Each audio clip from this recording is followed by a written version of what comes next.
Testing mic 1212 Moson for Mwadi Nyina Watumoto de General aka social media president aka Kumasi Mayo aka Testing mic 1212 Moson for Mwadi Nyina Watumoto de General aka political general aka Kumasi Mayo aka worldwide promoter enyami anyobia shane to say dwumadie atija no me na medi ho chiame 247 mia na meye maade aten komona se na aboafo aso masem ne dwumadie bi 247 Nkansah stabilities oka aboafo no na de ma Nkansah stabilities ne dwumadie no eya akono na etuhwam no se udi billions of cities kwa na Nkansah se why ready se obetwa aka inti single 110 bo Nkansah twiaka 550 bo so twiaka 247 my man is there o twiaka o ye cash out mi hu se makọ officer ma Nkansah aye bot ya de a nisika asa bot ya mo se Nkansah aye ne se omundi loto no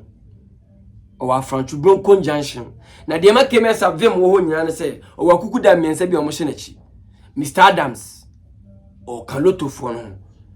Mr Frank o kaloto fo no ana hot esoka loto fo no sa kuku da mensa o mo na hye Nkansah stabilities ono loto ni mu a e ma ne ya akono sa no nza ayese jollof no de eyase jollof de ne de ngusi agim ne bia aja senti se wo ye loto obi a ye loto fan open loto pa hu kiosu bia na atwa ne mu Nkansah stability se twa abokomo ko twa aba ho na odi billions ko be twa oka what I say e wo afrontu bronco jansi mesasi su biem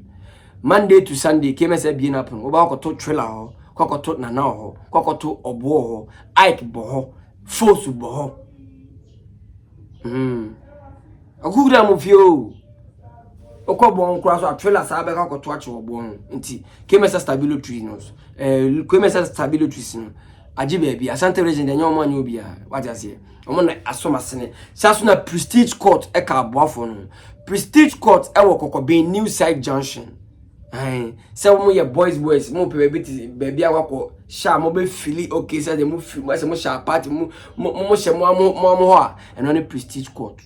No restrictions because area mo no environment ni serene nti una Nkansah wo ye okay e wo bebe awo no bia say obi beje obi fun obi dabi so close obi ani baby a what I say prestige court kokobini surgeons kokoda obi mam kama ba ye kohwe a video of Kwadwo Nkansah lewena wanya accident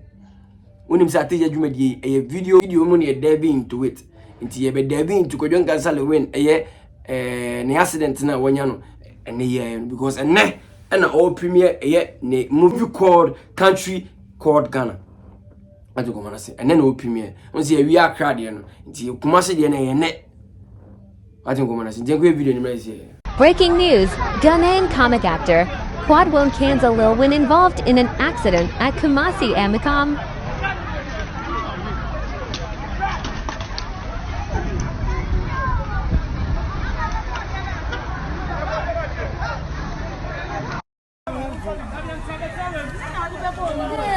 Oje bre me da se wankasa oje bre na otena se na hwefo na ma advert ne re ekoba ya wankasa wo se hwe video yi oni mebi video yi yankasa ya de nyina ye superstar Kwadwo Nkansah lewen ana wanya accident me hu video we e wo one blogger be status element the blogger and me question say is this true? I thought it was one of their stunts because of Zebia o premier movie in sana ma adwen me nti me de matuma adwen kura mo studio Swanskate bibi adonken so ye bibi na me ba back to me room me ba na mo say me nua ba ko ma de nyina me mo ni din wa frɛ me na o kire say me ampa presido wa hu social media na so na because na o say me ni hu nkomo na me say fa che me ama hu na say me nya mu no kura me nim say na ne movie premier nti me nim say one of their stunts bi na o ye but me nim how true it is and on reach my message na me ko video na Nkansah so ye kura free blogger no nti me kakacha blogger no so fan san me nti me na me say the way I can see ascend the accident business like I said on Kwame Eugene's own when the rate I can see ascend my man Kwadwo Nkansah was on a top speed big man me ka say me chire ni pa o being Kwadwo Nkansah lewen being watumoto being whoever you are no nchire say unya accident and an accident free is there for you. Sa accident free be kwa ma tuju wa uni panamu ana obehu ways bro yo be ka bia so tirimba de me dwene na meka ti na wo de also dwene no betima fa fono akade opi bia ya kwan na ye nam so no enya gudi e kwan na Nkansah is scary because obetima hu one narrow place narrow ye can narrow just say eswa to e kwan fie bi ni aka jo say 2 cars emonsa ho ha Ghana no 2 cars emonsa ho nti kwan na Nkansah na structured been design say mekun nipa no nti usu nipa no o kwan so na so wanya smart ayu obewu minim say obeka say nyame anhye say accident nemra minu me nyina enim basana ka ye nyina ya de Kwadwo Nkansah le win enko speed ya ankaro ten say accident ni sie besi say yanka no kwankyere yan ndam say de odwene bi a show tirim no mfa ho na de odwene my boy and my senior man was on the top speed ya de nyina superstar Kwadwo Nkansah ohwe car de we asi asena the car was on the top speed who pine ya kana kuro me de me ka de me feel say me kan de odwene bi a show tirim say senior man bibi tu na me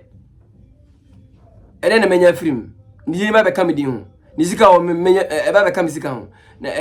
ne project o emba be she me di mu patin ko mona se but ye ka no kure wo say senior man accident dey happen no ena na me car no enye top speed correct dey car dey say ene minima de ko boom so the ball car bi to say bibi na be cross no say ade kro na be cross no so no so ni top speed and I say ye chairman ni top speed accident ni kensi say the be kan say de onyankro pon de nyina e ba ti asifo asase esu ye dan se wa ma owu amem mente hwemfirim mpa ya mebo ne se nkoye owu ne nkoye ade bia enye kana na say because one se bibi to no ono a onfa nche ne ho ono ko nim de okom sesi ai ono Kwadwo Nkansah wona superstar ne nim de ekon ni tirim sesi ai say dia nam dia bi akwati a wokan na bodju sefu wokan no kura na mitia ka ne so ono nko na be hu de no kana say o na me nko speed bia aw adai ana mo kase etum so me ka se me de ka ko sha menam oni akodu o se na mabo de me ka na say asem ti say unya se na se de obi aka ba me na me nko na me nim de na ma bre na ma ni ne kum enti misini ma nko na betima ka kire say oh no kura moto asema moto ka no kura omni na asema moto ka ujimi because se speed ni ka no mo hwe ka no hwe aka ni tisiwo hwe video no hwe the rate video no kon na hwe the aka ni tie no it tells you say na ba ku eco speed men to say bi wa bro asem bi wa bro ni be ka jo say let's call a spade not a teaspoon. No, as I hit the nail right on the head. Fa bosso, time, kalokure. Say na big man ni speed and as I the corner. Accident na see no, never ku speed. Jetum. Na ye fa she nye tirim say, ye hwe de ye nyina yi. Me meti ya make say, meti ba konya accident ni bi say me speed am me say me ne donkin, me artist. On our way, ye descended. Katira me ho se sana nka me tie ka no so pa nka me fairly break ni ka me kenwu a don ken pa omra asa me ka me boa one day mechi ni mienu na abusa no one emra no nyuma take all over don ken emre bi na me no nam kie ko eden sana me the speed pa anka me wuye aka me ne akora na ebewu ana me se me na me ni speed nti na me ko normal me be ko na normal we nti esi ye no bibi ba tiri so menya smart ema me hu ha metima control ema car no metimi what nkomo na se esi we no safe na brakes na me hu ni se brakes no ase no na fe the brakes ni ye ejuma besi na me fa brakes ni nko ba bia nko change no brakes ni ye ejuma mabata na aka chezo obi na nke ekumida me ne don ken nam tie ni ye ene de ka yeko ka na etu ka ni frifie from a francho na be bia ye ke kunya accident no mo amunim eye Adwosu road Tech road onso wotimi wuram ba bi wo eye Buokrom estate wo ba bi wa ko pie sa ekwan na wo be pie betisi Adwosu kwan ni mu ana se Tech kwan ni mu sa free na yesa no I want to ko wu nti say first of all say na nka me ne ka ne ko na hu ana ka metia break na ka breaks no an fa say de an fa on that day na ana nam this speed bro e dey na ke besi nti me ka kire nyine say car no hwe de we aka na sisi wo na hwe de we accident na sina na Kwadwo Nkansah etia car na so Kwadwo Nkansah was on the top speed yan ka no kure nkire nyina yan because say na on this speed me nyini say de kobo edan mu ana say de kobo edan mu na car ne kobo kwa accident ni sisi nka car ni sisi nti e be ka cho say car no akopema de bi na ade na akopem no car the force na akopema de nti car no ene obi na to car no obi na etia car no accelerator down na akopem minim say o foro ntwa bi betere chaka say ne sofo no wo de obi mo yi mo be adum chedua ha anka me ma betena abed deal with that person. I'll come and deal with that person myself. Listen and listen good. Nobody should go and involve Kwadwo Nkansah's pastor and nobody should go and involve Adum Chedua. Listen to me. Adum Chedua onye Nyankopon ono Nkansah mukreto na bia na hododo no papa ntimi kanyem say o si so onko hospital da obey Adum Chedua onko hospital da ono maduro da he can never tell me that. And papa soon can say obey Adum Chedua accident in Rwanda that he can never tell me that unless say obeka just so ye accident na so e bia na ye ni speed in the accident na nsisa big man utia car so na ukonya accident a Nyankopon enkwa na betima jo enje obetima jo ne say o ma unwu e bia obetima me twitwa nan obetima me obibi de Nyankopon obetima ya abo anu no because one ka say nim say car na me tim me go speed. Odi etno na yo say me tawo bi mu de mu jimi na asem sini e ka bia na obi tawo bi no obi tawo bi no bro men tawo bia na me metena so metawo bia men tawo bia anya hwe atoro bia enka no kwanchire nyina ho reality wo ho reality yenyi spirituality nto nchen reality wo ho say o te kam na ka no nko speed ya onya accident a enye hu ana anya meboa say ukonya accident na car na utimu wa nim say accelerator down no accelerator down unti aka no so hu o de kwapem kura na big man difference be wa accident nim if say e fa car no Kwadwo car no na ye comparison ba kwa unti aso o de kwa hwa de kuro nim ene ba kwa unti aso de kwa hwa de kuro nim you see say accident na see na ba ku speed bro upon the obi akacha upon the sofa akacha upon the malama akacha upon the obi bi akacha big man odi wiase ndi agbo wiase memo honwani mu o sofa no kura odi agbo wiase memo na hunanim o malam no odi agbo wiase memo na hunanim enti jai hununyoma hunu ways bro odi no ma di agbo bediu e man nyo say o sofa ma odu fa bi o konfo bi ama epodua bi o malam bi ama bansiri bi nti ono wudi mu asem big man ana tiene me Nkansah Kwadwo Nkansah di mu asem tie me kire wo say kana accident na sie no it tells you say no be go speed e dey no mpena kura e dey ne wa to motor general ke social media ke Kumasi make political general o first time here subscribe, leave your comment and share because only worldwide promoter na edin komo no me kire say accident we a wo hwe bia woni gusu a wo hwe involve Yankasa ya de nya Kwadwo Nkansah le win ene ni team no me watomoto me ka me tena makonyo maka say accident no one se na Kwadwo Nkansah ka no speed ni mu a accident no kan sisi o me nka no kwanchiri nipa nipa fa she ni team say upon the osofu bia ka kire upon the malam bia ka kire upon the oduzu ni bia ka kire upon the konfo bia ka kire no ma say wiase we no so di agro ba mo honim ye won hihye wa ha kana Nkansah kwa nhihye o mtina ye wa accelerator ntina ye wo clutch ntina ye wo brakes tini it also say kana kopema bobo brake kana gia na bra obesesa no kana beso ko speed na watia so nti beso ko speed tina watia na so pen na wo kona wo de akwa wi ade mu a accident no because Nyankopon ene me dance ni se kai speed ni ka ni mu a kana pema de ko na pem ye no accident no go nyam na de nyina nya bi ena na me ka no me se me ne donkin yet come from a francho who ni nam sa ko fa brema sa be fa bokrum wa woni bokrum kwa wa bokrum abepie eye tek kwa mu ye be sane sa e free na better step kwa mu no me break nya adwuma ka me de na ma break ya adwuma no bronti busa won se sada na me tia ka ne so pu ana nanka me bo break na fa tika ka na ka sama so to kanya accident kenya hu mo me anka no kranchire ye ho